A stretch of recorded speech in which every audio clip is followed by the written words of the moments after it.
Welcome to our channel. YouTube TV offers live television and unlimited cloud DVR through a streaming service, and activating it on your TV using an activation code is straightforward. Here's the complete process. Step 1. Make sure your smart TV, streaming device, or game console is connected to the internet and powered on. Navigate to the device's app store. Step 2. Search for the YouTube TV app in your device's app marketplace.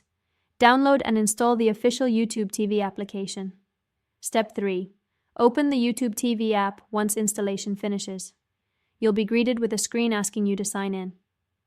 Step 4. Select the Sign In option. An activation code will appear on your TV screen along with instructions to visit a specific website. Step 5.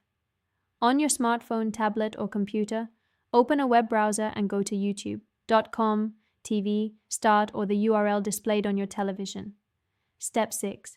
If you're not already signed into your Google account, you'll be prompted to do so. Use the Google account associated with your YouTube TV subscription. Step 7. Enter the activation code shown on your TV screen into the field on the website. Make sure to type it exactly as displayed. Step 8. Click Continue or Submit after entering the code. Your TV screen will refresh within seconds, and you'll be signed into YouTube TV with full access to live channels, recordings, and on-demand content. Don't forget to like this video and subscribe to our channel.